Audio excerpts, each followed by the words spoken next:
जय गुरुदेव भगवान की जय। ओम परमात्मे नमः।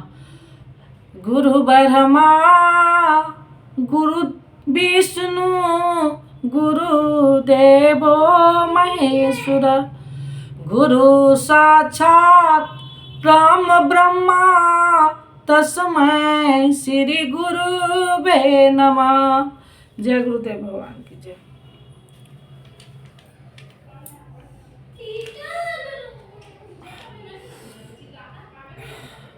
जय गुरुदेव भगवान की जय।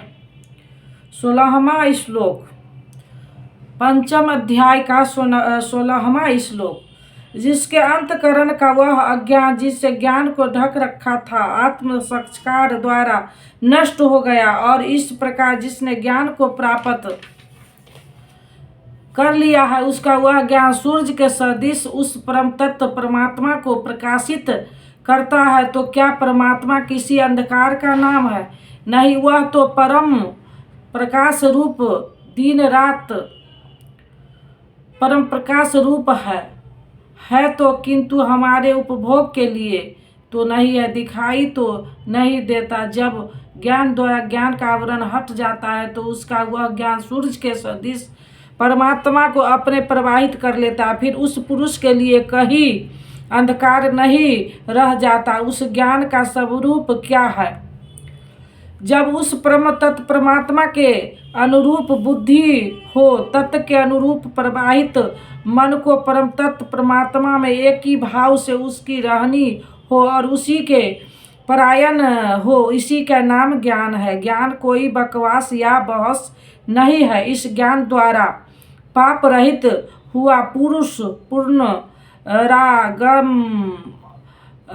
रहित परम गति को प्राप्त होता है। परम गति को प्राप्त पूर्ण जानकारी से युक्त पुरुष की ही पंडित कहलाता है। आगे देखे, ज्ञान के द्वारा जिनका पाप समन हो चुका है, जो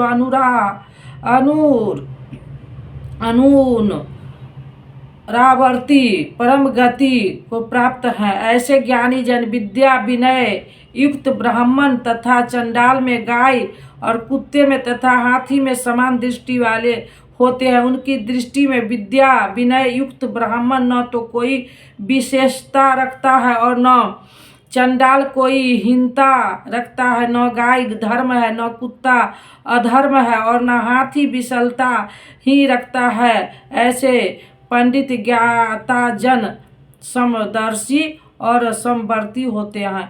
उनकी दृष्टि चमड़ी पर नहीं रहती बल्कि आत्मा पर पड़ती है।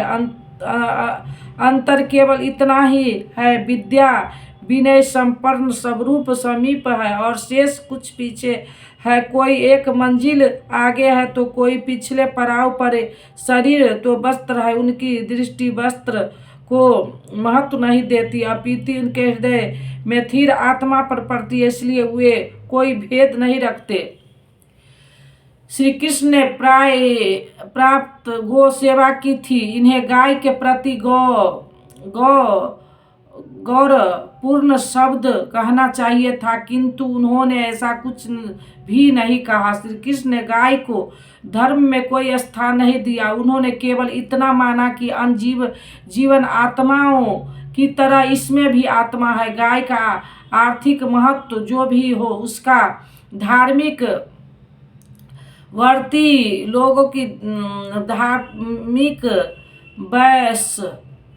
वैशिष्टय परवर्ती लोगों की ही देन है। श्री कृष्ण ने पीछे बताया कि अवेकियों की बुद्धि अनंत शाखाओं वाली होती है, इसलिए वे अनंत क्रियाओं का विस्तार कर लेते हैं। दिखावटी शोभायुक्त वाणी में वे उसे व्यक्त भी करते हैं। उनकी वाणी की छाप जिनके चित्त पर पड़ती है उनकी भी बुद्धि नष्ट हो जाती है। वे कुछ पाते नहीं, नष्ट हो पाते हैं। जबकि निष्काम कर्म योग में अर्जुन निर्धारित क्रिया एक ही है। यज्ञ की प्रक्रिया, आराधना, गाय कुत्ता हाथी पीपल नदी का धार्मिक महत्व इन अनंत शाखाओं वाली की देन है। यदि इनका कोई धार्मिक महत्व होता तो श्री कृष्ण अवश्य कहते। हाँ, मंदिर मस्जिद इत्यादि पूजा के स्थल आरंभिक काल में अवश्य है, वह प्रेरणादायक सामूहिक उपदेश है तो उनकी उपयोगिता अवश्य है, वे धर्म प्रदेश केंद्र है। प्रस्तुत श्लोक में दो पंडित की चर्चा है। एक पंडित तो वह है जो पूर्ण ज्ञाता और दूसरा वह है जो विद्या विनय संपन्न है। वे दो कैसे हैं? प्रस्तुत प्रत्येक श्रेणी की दो सीमाएं होती है। एक तो अधिकतम सीमा पराकाष्ठा और दूसरी प्रवेशिका अथवा निर्मतम सीमा। उदाहरण के लिए भक्ति की निर्मतम सीमा है जहाँ से भक्ति आरंभ की जाती है। विवेक वैराग और लगन के साथ जब आराधना करते हैं। और अधिकतम सीमा वह है जहाँ भक्ति अपना परिणाम देने की स्थिति में होती है। ठीक इसी प्रकार ब्राह्मण श्रेणी है। जब ब्रह्म में प्रवेश दिलाने वाली क्षमताएं आती है उस समय विद्या होती है, विनय होता है, मन का समय, इंद्रियों का दमन, अनुभवी सूत्रपात का संचार, धारावाहिक चिंतन, ध्यान, समाधि इत्यादि ब्रह्म में प्रवेश दिलाने वाली सारी योग्यताएं उसके अंतराल में स्वाभाविक कार्यरत रहती है। यह ब्रह्मन तत्व की निर्लिखित सीमा है। उच्चतम सीमा तब आती है जब कर्मश उन्नत होते होते वह ब्रह्म का दर्शन करके उसमें विलय पा जाता है। जिसके जान लिया वह पूर्ण ज्ञातानुरावृत्ति वाला ऐसा महापुरुष विद्या विनय संपन्न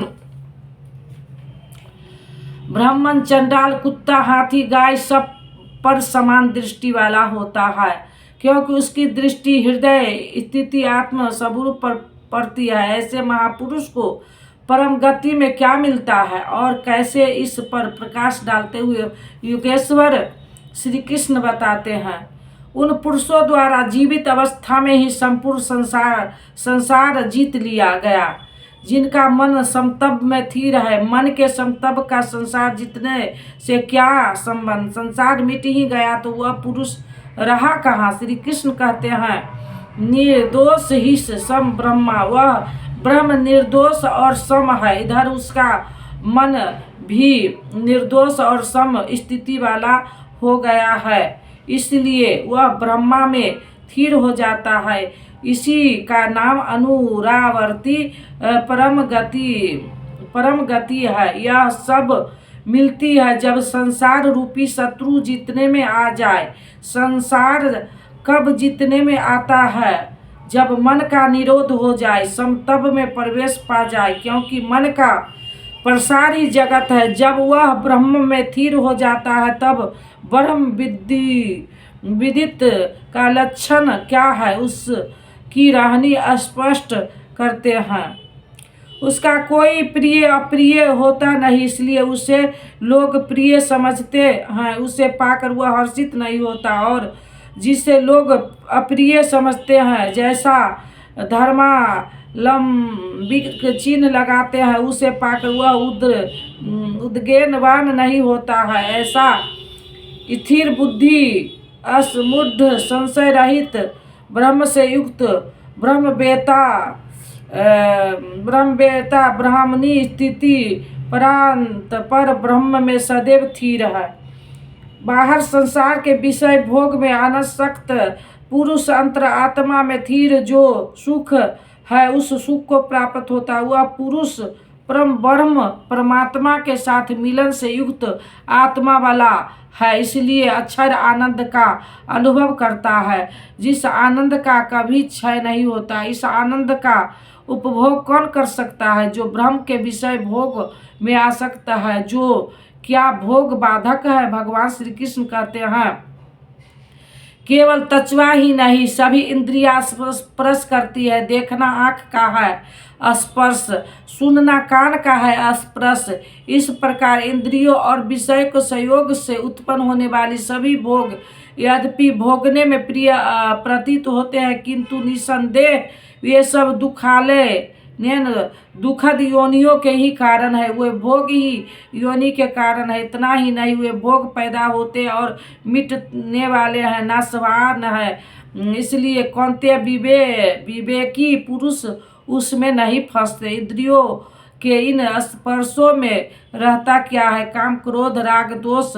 इस पर श्री कृष्ण कहते हैं, इसलिए जो मनुष्य शरीर के नाश होने से पहले ही काम क्रोध से उत्पन्न हुआ वेग को सहन करने में, मिटा देने में सक्षम है, वह नर में नरम करने वाला है, वही इस लोक में योग से युक्त है, वही सुखी है जिसके पीछे दुख नहीं है, उस सुख में अर्थात परमात्मा में स्थिति वाला है। जीते जी ही इसकी प्राप्ति का विधान है, मरने पर नहीं। संत कबीर ने इसी को स्पष्ट किया। अधबू जीव में कर आशा, तो क्या मरने के बाद मुक्ति नहीं होती? वे कहते हैं मुए मुक्ति गुरु करे कहे स्वार्थी झूठा दे विश्वास। यही योगेश्वर श्री कृष्ण का कथन है कि शरीर रहते मरने से पहले ही जो काम क्रोध के वेग को मिटा देने में सक्षम हो गया, वही पुरुष इस लोक में योगी है, वही सुखी है। काम, क्रोध, बाधा, स्पर्श ही शत्रु है। इन्हें आप जीते इसी पुरुष के लक्षण पर पुनः बता रहे हैं जो अंतरात्मा में ही सुख वाला, अंतरात्मा में ही आराम वाला तथा जो अंतरात्मा में ही प्रकाश वाला, संस्कार करने वाला, वही योगी ब्रह्मभूत ब्रह्मा के साथ एक होकर वाणी से परे ब्रह्म शाश्वत ब्रह्म को प्राप्त होता है।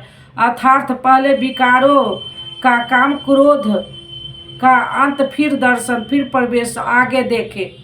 परमात्मा का संस्कार करके जिनका पाप नष्ट हो गया है, जिनकी दुविधाएं नष्ट हो गई है, संपूर्ण प्राणी के हित में जो लगे हुए हैं, प्राप्ति वाले ही ऐसा कर सकते हैं। जो स्वयं गड्ढे में पड़ा है वह दूसरों को क्या बाहर निकालेगा? इसलिए करुणा महापुरुष का स्वाभाविक गुण हो जाता है तथा जितेंद्रीय ब्रह्मवेत्ता पुरुष शांत ब्रह्म को प्राप्त होते हैं। उसी महापुरुष की स्थिति पर पुनः प्रकाश डालते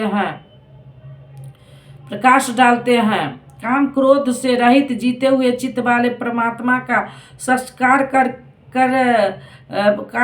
किए हुए ज्ञानी पुरुषों के लिए सब ओर से शांत परम ब्रह्म ही प्राप्त है। बार बार योगेश्वर श्री कृष्ण उस पुरुष की रहनी पर बल दे रहे हैं जिससे प्रेरणा मिले। प्रश्न लगभग पूर्ण हुआ। अब वे पुनः बल देते हैं कि इस स्थिति को प्राप्त करने का आशय अंग श्वास प्रवास का चिंतन है। यज्ञ की प्रक्रिया में प्राण में अपान का हवन, अपान में प्राण का हवन, प्राण और अपान दोनों की गति का निरोध उन्होंने बताया, उसी को समझा रहे हैं। अर्जुन बाहर के विषयों सदृश का चिंतन न करते हुए उन्हें त्याग कर नेत्रों की दृष्टि में भूकुंडी के बीच में स्थिर करके, भुवों अंत का ऐसा अर्थ नहीं कि आँखों के बीच या भौं के बीच कहीं देखने की भावना से दृष्टि लगाए। भूकुंडी के बीच का शुद्ध अर्थ इतना ही है कि सीधे बैठने पर दृष्टि भूकुंडी के बीच मध्य से सीधे आगे पड़े, दाहिनी बाएं इधर उधर चकपक न देखे, नाक कान दाढ़ी पर सीधी दृष्टि रखते हुए कहीं नाक को ही न देखने लगे। नासिका के अंदर विचरण करने वाले प्राण अपान वायु के सम के करके अर्थात दृष्टि तो वह स्थिर करे और सूरत को श्वास में लगा दे। किंतु जब श्वास भीतर गई, कितना रुकी?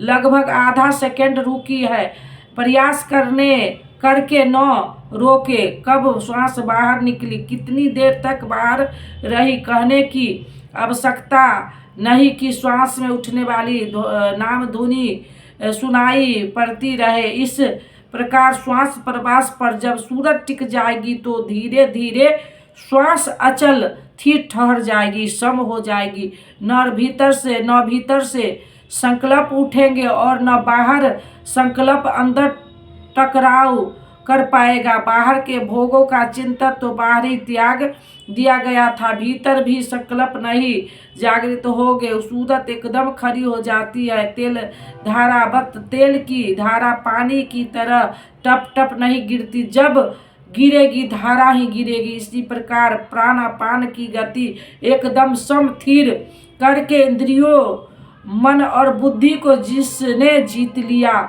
है, इच्छा, भय और क्रोध से रहित मनशीलता की चरम सीमा पर पहुंचा हुआ मोक्ष परायण मुनि सदा मुक्त ही है। मुक्त होकर वह कहाँ जाता है, क्या पाता है, इस पर कहते हैं, वह मुक्त पुरुष मुझे यज्ञ और तपों का भोगने वाला, संपूर्ण लोक के ईश्वर का भी ईश्वर, संपूर्ण प्राणियों का स्वार्थ रहित हितैषी, ऐसा साक्षात्कार जानकर शांत को प्राप्त होता है। श्री कृष्ण कहते हैं कि उस पुरुष के श्वास प्रवास के यज्ञ और तप का भोक्ता मैं हूँ। यज्ञ और तप अंत में जिससे विलय होते हैं वह मैं हूँ, वह मुझे प्राप्त होता है। यह यज्ञ के अंत में जिसका नाम शांति है वह मेरा ही स्वरूप है। वह मुक्त पुरुष मुझे जानता है और जानते ही मुझे प्राप्त हो जाता है। इसी का नाम शांति है। जैसे मैंने ईश्वर का भी ईश्वर हूँ वैसे ही वह भी है, ऐसे यह भी है। जय गुरुदेव भगवान की जय। ओम परमात्मे नमः।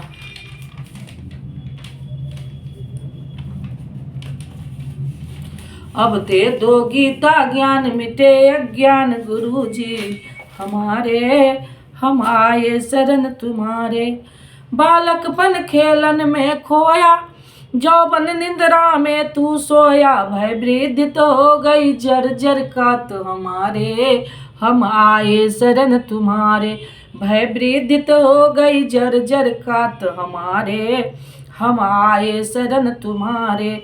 अब दे दो गीता ज्ञान मिटे अज्ञान, गुरु जी हमारे, हम आए शरण तुम्हारे।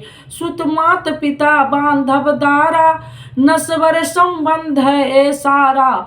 जाएंगे संग शुभ शुभ कर्म हमारे, हम आए शरण तुम्हारे। जाएंगे संग शुभ शुभ कर्म हमारे, हम आए शरण तुम्हारे। अब दे दो गीता ज्ञान मिटे अज्ञान, गुरु जी हमारे, हम आए शरण तुम्हारे। गुरु कर में जग की माया में सुख पाता था इस काया में। निज ज्योति से ज्योति जगाओ गुरु जी हमारे, हम आए शरण तुम्हारे। निज ज्योति से ज्योति जगाओ गुरु जी हमारे, हम आए शरण तुम्हारे। सेवक पर स्वामी दया करो, भव भय बंधन आप हरो। कर्मों के दोष न देखो आप हमारे, हम आए शरण तुम्हारे। कर्मों के दोष न देखो आप हमारे, हम आए शरण तुम्हारे। अब दे दो गीता ज्ञान मिटे अज्ञान, गुरु जी हमारे, हम आए शरण तुम्हारे। गुरु चरणों में ये अर्जी है, आगे प्रभु आपकी मर्जी है। गुरु कृपा मिले तो, गुरु कृपा मिले तो जागे भाग हमारे, हम आए शरण तुम्हारे। गुरु कृपा मिले तो जागे भाग हमारे, हम आए शरण तुम्हारे। अब दे दो गीता ज्ञान मिटे अज्ञान, गुरु जी हमारे, हम आए शरण तुम्हारे। बोलो श्री राम जय राम जय जय राम, बोलो श्री राम जय राम जय जय राम। मंगल भवना अमंगल हारी, मंगल भवना अमंगल हारी। द्रवहु सो दशरथ अजिर बिहारी, जो तुम जानहु अंतर्यामी। पुरबहु मोर मनोरथ स्वामी। अब प्रभु कृपा करहु ऐ भांति, सब तज भजन करब दिन राति। बोलो श्री राम जय जय राम। सकल विघ्न व्यापहि नहीं तेहि, राम सो कृपा बिलो कहि जेहि। प्रवेश नगर कीजिए सब काजा, हृदय राख कौशलपुर राजा। गरल सुधारी पुकरहि मिताई, गोपद सिंधु अनंद शीतलाई। हे रामा पुरुषोत्तमा नरहरे नारायण केशवा, गरुड़ दामोदरा माधवाय, कृष्ण पते कमलापते, श्रीपते वैकुंठाधिपते, चराचर पते लक्ष्मीपते, पाहि माम पाहि माम। ओम शांति शांति। जय गुरुदेव भगवान की जय। ओम।